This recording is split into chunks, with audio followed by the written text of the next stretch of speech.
በአሁኑ ጊዜ እስራኤል ጭንቅ ውስጥ ነው ያለችው። Iran launched retaliatory missile and drone strikes. News where an Iranian missile has just made impact in Israel's city. Short-range missiles. የእስራኤልንና የኢራንን ግንኙነት በመጽሐፍ ቅዱስ ውስጥ ስንፈልግ በእጅጉ አስደናቂ የሆነ ታሪክ እናገኛለን። የእነዚህ የሁለቱ ሀገራት ግንኙነት በመጽሐፍ ቅዱስ ውስጥ ምን ይመስላል? እስራኤል እንዴት ነው የምታርፈው? መቼ ነው የምታርፈው? መጽሐፍ ቅዱስ መቼ ታርፋለች ይላል? በወንጌሉ እንደነገረን በአሕዛብ የምትከበብበት ዘመን እንደሚመጣና እንደምትጨነቅ ከባቢዎቿ እንደሚያስጨንቋት ነግሮን ነበረ።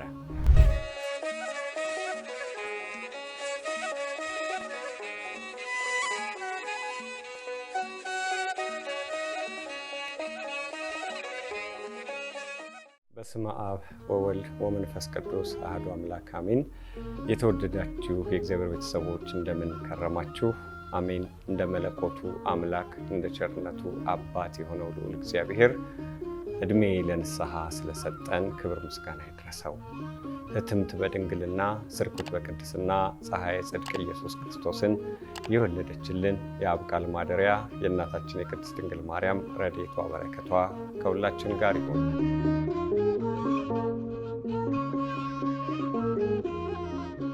ዛሬ በወቅታዊ ጉዳይ ነው የተመለስነው። በዓለም ላይ የሚኖር ክርስቲያን በሀገረ እስራኤል የሚደረገውን ነገር ሁሉ በንቃት መከታተል አለበት። ያቺ ሀገር እግዚአብሔር ኪዳን የገባላት ሀገር ስለሆነች የመጨረሻው ዘመን ምልክትም የሚታይባት ሀገር ስለሆነች ዘመኑን ለመመርመር የእስራኤልን ሁኔታ መከታተል ለክርስቲያን ግድ የሚለው ጉዳይ ነው። እንደምታውቁት በአሁኑ ጊዜ እስራኤል ጭንቅ ውስጥ ነው ያለችው። Iran launched retaliatory missile and drone strikes. News where an Iranian missile has just made impact in Israel's city. Short-range missiles. Fire missiles towards Israel. Bradley Blackburn.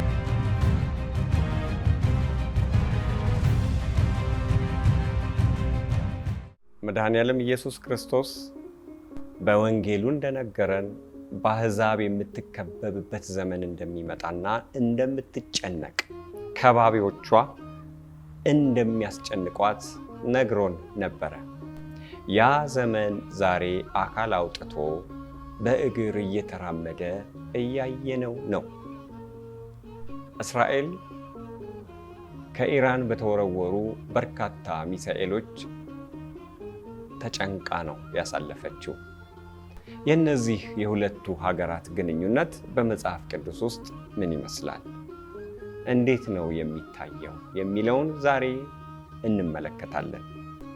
ሁለቱ ሀገራት መጽሐፍ ቅዱስ ውስጥ ገብተን ስንፈልጋቸው ስንፈትሻቸው፣ ምክንያቱም እኛ ታሪክንና ክስተትን የምንመዝነው በመጽሐፍ ቅዱስ ሚዛንነት ስለሆነ፣ በመጽሐፍ ቅዱስ መድሎትነት ስለሆነ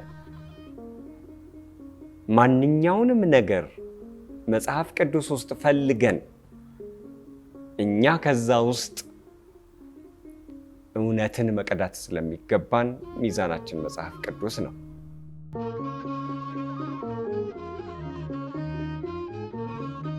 ኢየሩሳሌም የእግዚአብሔር ከተማ ትባላለች። እግዚአብሔር ኢየሩሳሌምን የስሙ መጠሪያ የአምልኮቱ መከበሪያ እንድትሆን ከጥንቱ መርጧታል። ዳዊትም የመንግስቱ ዋና ከተማ እንድትሆን ሲመርጣት፣ ልጁ ሰለሞንም እውነተኛውን የአምልኮ መቅደስ አነጸባት። በዚሁ ጥሩ ስሟ ታወቀ፣ ወሬዋም ደመቀ። በዘመነ ብሉይ አሕዛብ ሳይቀሩ ኑ ወደ ኢየሩሳሌም እንውጣ፣ ለእስራኤል አምላክ እንስገድ እያሉ በየበዓሉ በየዓመቱ እየወጡ ለእግዚአብሔር ሲሰግዱ ነበር። ዛሬም በዘመነ ሐዲስ ሕዝብና አሕዛብ ከልዩ ልዩ ትውልድና ወገን ቅድስት የእግዚአብሔር አገር እያሉ ይሰባሰባሉ። ከምስራቅና ከምዕራብ ከሰሜንና ከደቡብ በየዘመኑ እየመጡ በዚህ ስፍራ ለእግዚአብሔር ይሰግዳሉ። የፈጠርካቸው አሕዛብ ሁሉ ይመጣሉ፣ በፊትህም አቤቱ ይሰግዳሉ፣ ስምህንም ያከብራሉ ይላል።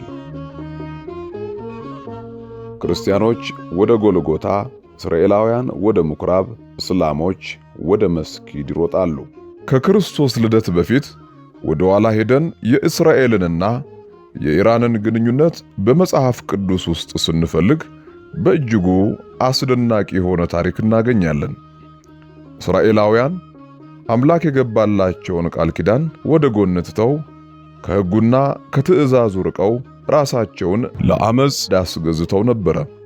እግዚአብሔርም በነቢዩ ኤርምያስ ላይ አድሮ ለ23 ዓመት ወደ ኪዳናችሁ ተመለሱ፣ የሀገራችሁን ሰላም አታስነጥቁ፣ አሁን እየሄዳችሁበት ያለው መንገድ ረፍት አይሰጣችሁምና ቃሌን ስሙ፣ ወደ ሕጌ እቅፍ ወደ ሥርዓቴ ግቡ፣ ተመለሱ እያለ ቢነግራቸውም እነሱ ግን አልሰሙም። ፈጣሪ በባሪያዎቹ በነቢያት የነገራችሁን ቃል ስሙ፣ የንስሐ ጥሪ በልቦናችሁ ውስጥ ይግባ እያለ ደጋግሞ ድምፁን ቢያሰማቸውም እነሱ ግን በአመፃቸው ቀጠሉ፣ ጆሮአቸውንም አላዘነበሉም።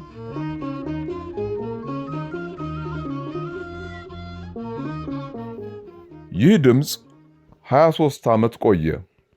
እግዚአብሔር ነቢዩን አስነስቶ ተናገረ። እነሱ ግን አሻፈረኝ አሉ።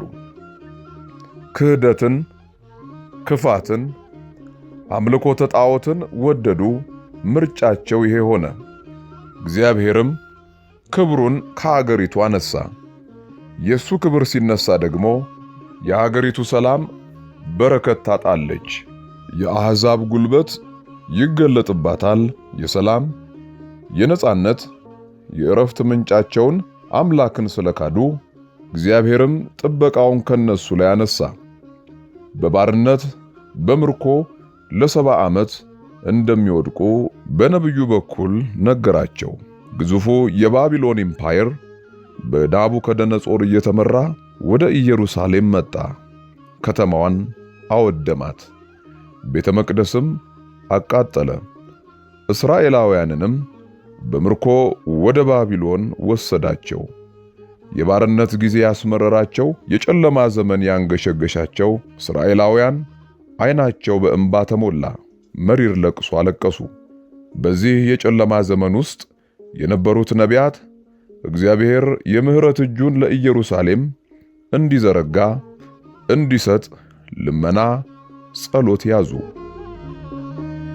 የሰው ልጅ ደስታ የሚያስደስታቸው መላእክትም በፊቱ ቆሙ፣ ምሕረትን ለእስራኤል ጠየቁ። የምሕረቱ ብዛት ጥልቀቱ የማይለካ ፈጣሪ የመላእክቱን ልመና፣ የነቢያቱን ጸሎት ሰማ። በዚህ ጊዜ ነው እንግዲህ የእስራኤልና የኢራን መልካም ግንኙነት የሚጀምረው። አስደናቂው ታሪክ እዚህ ላይ ይወለዳል። እግዚአብሔር እስራኤላውያንን ከባቢሎን ኢምፓየር የባርነትና የምርኮ ኑሮ ነፃ ያወጣቸው ዘንድ የፋርስ ንጉሥን መንፈስ አነሳሳ።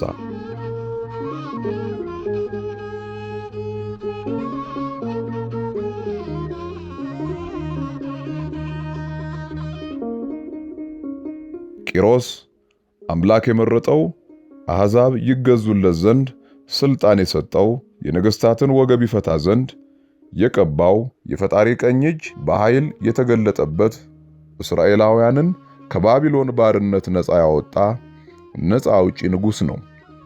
ይህ ንጉሥ የወጣው ደግሞ በቀደመ ስሟ ፋርስ ወይም ፐርሺያ እየተባለች ከምትጠራው ከዛሬዋ ኢራን ነው። አምላክ የመረጠው የፈረሰችውን ኢየሩሳሌም ይጠግን ዘንድ የኤልሻዳይን ቤተ መቅደስን እንደገና ይገነባ ዘንድ ከነቢያቱ ጋር የተስማማ ታሪክ ያለው ቂሮስ በትርጓሜ መጽሐፍ ደግሞ ሌላ መልክ አለው። ከባርነት ወደ ነጻነት እስራኤላውያንን ንጉሥ ቂሮስ እንዳሻገረ በዚህ መንገድ መገለጡ ደረቅ ወንጌል ነው ይላሉ። የትርጓሜ ቤት መምህራን ይህ የመሲሁ ምሳሌ ነው፣ እንደዛ ይተረጎማል። ከዘመናት የዳቢሎስ እስር ነፃ ያወጣን፣ ምርኮን የመለሰ፣ ገነትን የከፈተ መሲሁ ነውና ሚስጥሩ ሲፈለቀቅ ትርጓሜው ቂሮስ መሲሁን ያሳያል ይላሉ። እንዲህ የብርሃን ታሪክ የምናገኝበት ቂሮስ የሕዝበ እስራኤል ነፃ አውጪ ሆኖ መጠቀሱ እስራኤላውያንንና ኢራናውያንን በመልካም በበጎ በሰላም ላይ የቆመ የደመቀ ግንኙነት እንደነበራቸው ማሳያ ነው። ከመጽሐፍ ቅዱስ ታሪክ መዘን ስናይ ፋርስ ወይም ኢራን እስራኤላውያንን ለማዳን እጇን የዘረጋች ሀገር እንደነበረች ማሳያ አድርገን የምንጠቅሰው ሁለተኛው ማስረጃችን ደግሞ በመጽሐፍ አስቴር ከምዕራፍ 6 እስከ ምዕራፍ 9 ላይ የተጠቀሰውን ታሪክ ነው። በዚህ ታሪክ ላይ የፋርስ ንጉሥ አርጤክስስ እንዴት እስራኤላውያንን እንደታደገ የሚያሳይ ታሪክ ተጽፎ እናገኛለን። የአማሊቅ ንጉሥ የሆነው ሃማ አይሁዳውያንን ለማጥፋት አዋጅ አውጥቶ ነበረ። ነገር ግን የፋርስ ንጉሥ የሆነው አርጤክስ ሃማን ይዞ ሰቅሎ አዋጁን ሽሮ እስራኤላውያንን እንደታደጋቸው በዚህ በመጽሐፍ አስቴር ከምዕራፍ 6 እስከ 9 ተጽፎ እናገኛለን። ይሄ የሚያሳየው ኢራናውያን፣ ፋርሳውያን፣ አይሁዳውያን ዘራቸው እንዲቀጥል ከፍተኛ አስተዋጽኦ እንዳደረጉ ነው። በሌላ ጊዜ ደግሞ በሌላ መልክ ኢራናውያን ወይም ፋርስና እስራኤል ጦርነት ውስጥ ገብተው እንደነበረ የሚያሳይ የመጽሐፍ ቅዱስ ክፍልም አለ።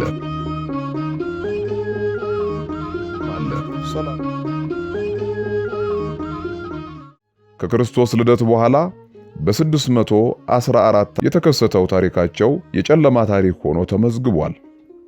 በዚያን ዘመን ፐርሻውያን ወይም ኢራናውያን ኢየሩሳሌምን የወረሩበት ዘመን ነበረ። ያ የቀደመው ንጉሥ ቂሮስ ለእስራኤል ነጻነት የተጠራ የፈረሰን የጠገነ ነበረ። በ614 የመጡት ግን ተቃራኒውን ፈጸሙ። ልክ እንደ ናቡከደነጾር ኢየሩሳሌምን አቃጠሏት። በተለይም በንጉሥ ቆስጠንጢኖስና በንግሥት እሌኒ ተገንብተው የነበሩትን አያሌ ቤተ ክርስቲያናት አቃጠሉ፣ አወደሙ። የክርስትና ጠላት ሆነው ተገለጡ። ይህ ጥቁር ታሪክ ሆኖ በሁለቱ ሕዝቦች መካከል ተመዝግቦ ይገኛል። በዚያን ዘመን ፋርስ ወይም ፐርሺያ ግዙፍ የፐርሺያ ኢምፓየር የመሰረተችበት ጊዜ ነበረ። በፐርሺያ ግዛት በፐርሺያ ኢምፓየር ውስጥ እነዚህ ሀገራት እንደነበሩ ታሪክ ይነግረናል። በእርግጥ በቀደመው ጊዜ በቂሮስ ዘመነ መንግስትም 127 ግዛት እንደነበራት መጽሐፍ ቅዱስ ይነግረናል።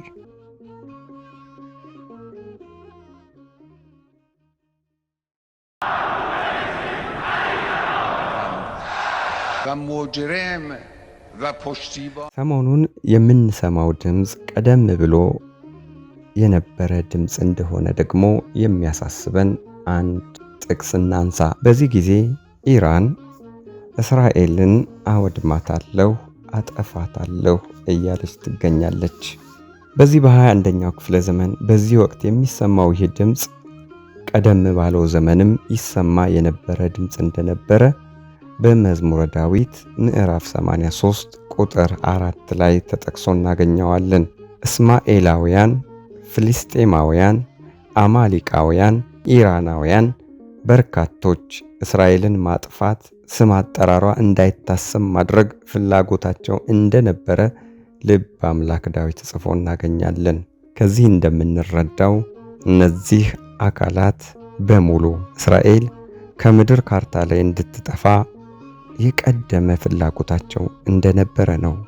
ነገር ግን እስራኤል በታሪክ ውስጥ እየበራች እየደበዘዘች፣ ከተማዋ ኢየሩሳሌምም በወረራ እየተያዘች እየተቃጠለች፣ እንደገና እየተገነባች ነፃ እየወጣች አሁን ያለችበት ደረጃ ላይ ደርሳለች። ነቢይ እግዚአብሔር ኤርምያስ በትንቢቱ ያልጠፋ ነው ከእግዚአብሔር ምሕረት የተነሳ ነው ይላል። እስራኤል እንደተቃጣባት ወረራ በምድር ላይ መቆየቷ ተአምር የሚያሰኝ ነው። ሕዝቡ ልበ ደንዳና ሆኖ ከአምላክ ፈቃድ እየሸሸ ኪዳን እያፈረሰ እግዚአብሔርን እያስቀየመ የተጓዘ ሕዝብ ቢሆን እንኳ እግዚአብሔር በምህረቱ እየተመለከተ ያድናቸው እንደነበረ ልበ አምላክ ዳዊት ቀድሞ ሲጸልይ እናየዋለን።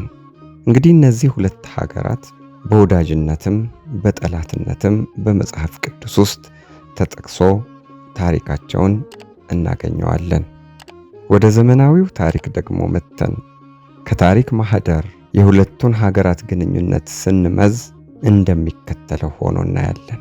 እስኪ አሁን ደግሞ ኢራንን በወፍ በረር እንቃኛት። Iranians are not Arabs and they don't speak Arabic. እኛ አረቦች አይደለንም፣ አረበኛም አንናገርም፣ ፐርሺያውያን ነን። የራሳችን ፊደል፣ የራሳችን ቋንቋ ያለን በዓለም ታሪክ ውስጥ ግዙፍ ኢምፓየር መስርተን የነበርን ባለ ታሪክ ህዝቦች ነን የሚሉት ኢራናውያን በአሁኑ ሰዓት 84 ሚሊዮን ህዝብ እንዳላቸው የቅርብ ጊዜ ጥናቶች ያስረዳሉ። ዋና ከተማቸው ቴህራን ትባላለች። በዚች ከተማ ውስጥ እጅግ ግዙፍ የሆነ መስጊድ ተገንብቶ ይገኛል። የኢራናውያን የዘር ግንድ ማዴ ከተሰኘው የኖህ ልጅ ከሆነው ከያፌት የሚመዘዝ ሲሆን ማዴ ደግሞ የያፌት ልጅ ነው። የኋላ ኋላ ከፋርስ ነገድ ጋር በመዋሃድ የሜዶን ፐርሺያ ኤምፓየር መስርተው ግዙፍ ግዛት ይዘው እንደነበረ ደግሞ በመጽሐፍ ቅዱስ ተጠቅሶ እናገኘዋለን። ያ ዘመን ከ539 እስከ 331 ከክርስቶስ ልደት በፊት ነበረ። አሁን ኢራን የሚለው ስም መጠሪያ ሆኖ የተደነገገው መጋቢት 21 1935 የዛሬ 89 ዓመት ነው። ከዛ በፊት ግን ኢራን ስሟ ፋርስ ነበረ። በ614 እስራኤልን በወረሩ ጊዜ ገንብተውት የነበረው የፐርሺያ ኢምፓየር ኢራቅን፣ አፍጋኒስታንን፣ ፓኪስታንን፣ ቱርክን፣ ሲሪያን፣ ጆርዳንን፣ እስራኤልን፣ ግብፅን ያስገዛ የነበረ ወደ ግሪክም ገብቶ ተሸንፎ እስኪወጣ ድረስ ግዛቱን ያስፋፋ ኃይል እንደነበረ በታሪክ ተጠቅሶ እናገኛለን። በሀገሪቱ በአሁኑ ሰዓት ዙፋን ዘርግቶ መንግስት አቋቁሞ ያለው ኃይል በአንድ ሃይማኖት የበላይነት የሚያምን እስልምናን ብሔራዊ ሃይማኖት አድርጎ ያወጀ በ1979 በመፈንቅለ መንግስት ወደ ስልጣን የመጣ ነው። ይህ ኢስላሚክ ሪፐብሊክ ኢራን የሚባለው መንግስት ከመሆኑ በፊት እስራኤልና ኢራን ወዳጆች እንደነበሩ የሁለቱን ሀገራት ታሪክ ጥናት ያደረጉ የታሪክ ተመራማሪዎች ያስረዳሉ። እንዲያውም ኢራቅ ወይም ባቢሎን እስራኤልን ለማጥቃት በተዘጋጀችበት ጊዜ ኢራን ደግሞ የእስራኤል አጋር ሆና የተገኘችበት ጊዜም እንደነበረ በታሪክ ተጠቅሶ ይገኛል። የሁለቱ ሀገራት ወዳጅነት የተበላሸው በአያቶላ የሚመራው እስላማዊ ፓርቲ ስልጣን በያዘ ጊዜ ነው። ይህ ኃይል እስራኤልንና አሜሪካን ጠላት አድርጎ ሞት ለእስራኤል ሞት ለአሜሪካ ብሎ በማወጁ ምክንያት ወዳጅነታቸው ወደ ጠላትነት ተቀይሯል። በዘመናዊ የኢራን ታሪክ ውስጥ በአስከፊነቱ የሚጠቀሰው ከኢራቅ ጋር ያካሄዱት ጦርነት ነው። በዚህ ጦርነት በርካታ ኢራናውያን ተሰውተዋል። በእስላማዊ ሃይማኖት መስመር ልዩነት ምክንያት እነዚህ ሁለት ሀገሮች ደም አፋሳሽ ጦርነት በማካሄዳቸው ምክንያት በርካታ ኢራናውያን በጦርነቱ ሊሰዉ ችለዋል። ይህ የምናየው በጦርነቱ ለተሰዉ መታሰቢያ ይሆን ዘንድ የተዘጋጀ የሐውልት ስፍራ ነው። በሌላ በኩል ደግሞ የሕዝቡንና የመንግስትን አመለካከት የተለያየ መሆኑን የሚያሳዩ በርካታ ዶክመንተሪ ፊልሞች ተሰርተው እናገኛለን። has a lot of war to each other because their benefits, but there's no war between people. ኢራናውያን አሜሪካና እስራኤልን እንዴት እንደሚያዩዋቸው ሲጠየቁ እኛ ህዝብን እንደ ህዝብ አንጠላም፣ መንግስት ነው የጥላቻ መንገድ የሚከተለው። እዚህ ሀገር ትልቁ ችግር ሃይማኖትና ፖለቲካ መቀላቀላቸው ነው ይላሉ። ኢራን ሂዝቦላ፣ ሐማስ በየመን የሚገኙ ጽንፈኞችን በማሰልጠንና በማስታጠቅ ስራ ላይ በመገኘቷ በዓለም አቀፍ መንግስታት ዘንድ በስጋት እንድትታይ ሆናለች። እንደ ሳውዲ አረቢያ ካሉ ሀገራትም ጋር መልካም ወዳጅነት የላትም። ምክንያቱ ደግሞ በእስልምና ሃይማኖት በሚመሩበት መንገድ የተለያየ አቅጣጫ ላይ በመቆማቸው ምክንያት ነው። የሁለቱን ህዝቦች ታሪክ ጠቅለል አድርገን ስንመለከተው በዘመነ ብሉይ ቂሮስ ነግሶ በነበረበት ዘመን ወዳጅነታቸው እጅግ አስደናቂ እንደነበረ፣ ከክርስቶስ ልደት በኋላ ደግሞ ከታሪክ ማህደር ታሪካቸውን መዘን ስናወጣው በተለይም በ614 ፐርሻውያን ወይም ኢራናውያን ኢየሩሳሌምን ወረው የክርስትና አሻራዎችን ባወደሙበት በዛን ጊዜ የተከሰተው ታሪክ ዘመን የማይረሳው፣ ኢራናውያንም የክርስቲያን ጠላት ሆነው የተገለጡበት ሆኖ እናገኘዋለን። አሁን ደግሞ በስልጣን ላይ ያለው መንግስት እስራኤልን ማጥፋት የሚፈልግ ለማጥፋትም የሚችለውን ሁሉ የሚያደርግ ሆኖ እየታየ እናያለን። እነዚህ ሁለት ሀገራት ታሪካቸው እንዲህ ነው የሚመስለው። ኢራን ለእስራኤል በአሁኑ ሰዓት ጎረቤት ባትሆንም ጽንፈኞችን እያስታጠቀች እስራኤልን ሰላም መንሳቷን ቀጥላለች። አለፍ ሲልም ካለችበት ከቦታዋ ሆና ሚሳኤሎች በመተኮስ እስራኤልን ማስጨነቋን ተያይዘዋለች። እንግዲህ እንደምናየው ሰላም እረፍት አጥታ ዘመኗን እያሳለፈች ያለችው እስራኤል እንዴት ነው የምታርፈው? መቼ ነው የምታርፈው? መጽሐፍ ቅዱስ መቼ ታርፋለች ይላል? እረፍት ለእስራኤል የሚመጣው መቼ ነው? ይህንንም ማወቅና መረዳት ያስፈልጋል። መድኃኔዓለም ኢየሱስ ክርስቶስ ቤታችሁ የተፈታ ሆኖ ይቀርላችኋል ብሎ የነገራቸው እስራኤላውያን፣ አሕዛብ በመጡ ጊዜ ያስጨንቋችኋል ብሎ የተናገረላቸው እስራኤላውያን፣ መሲሁን መቀበል ያልፈለጉት እስራኤላውያን የወደፊት ዘመናቸውም አስቸጋሪ ነው። ክርስቶስን እስካልተቀበሉ ድረስ ጌታቸውን፣ መድኃኒታቸውን፣ ሰላማቸውን፣ ፍቅራቸውን፣ ነፃነታቸውን እስካልተቀበሉ ድረስ ሊጎበኛቸው የመጣውን እስካልተቀበሉ ድረስ እረፍትና ሰላም እነሱ ጋር የለም። በኋለኛው ጊዜ ግን ለመዳን የተቀመጡ ቅሪቶች በሚወጡበት ጊዜ በጌታ ስም የሚመጣ የተባረከ ነው የሚለውን የቀደመው የነ ዳዊትን መዝሙር በሚዘምሩበት ጊዜ ኢየሱስ ክርስቶስ አምላክ መሆኑን በተቀበሉበት ጊዜ ጥቂት ቅሪቶች ስለሚኖሩ ድህነት ያኔ ያገኛሉ፣ እረፍት ያኔ ያገኛሉ። የፍጻሜው የመጨረሻው ጦርነት ከመካሄዱ በፊት እስራኤል ውስጥ የሚበቅሉ የክርስቶስ ተከታዮች አሉ። ቅሪት ሆነው የተቀመጡ፣ ተዳፍነው የተቀመጡ፣ በኋላ የሚቀጣጠሉ አሉ። ቅዱስ ጳውሎስ ስለነሱ ይነግረናል። እስራኤል በሙሉ አይጠፋም፣ ቅሪቶቹ ምን ይላሉ? ይድናሉ ይላል። አዳኛቸውን ስለሚቀበሉ እረፍት የሚያገኙበት ዘመን ደግሞ እንደሚመጣ መጽሐፍ ቅዱስ ይነግረናል።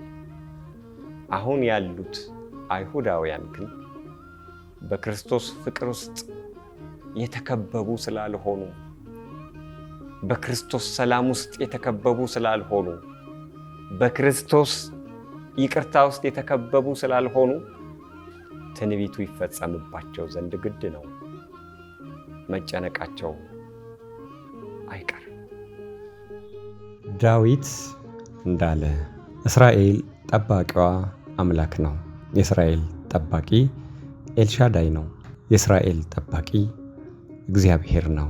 እግዚአብሔር እስራኤልን ይጠብቃታል። ለዚያም ነው ለእስራኤል ጠባቂዋ እኔ ነኝ ያለው።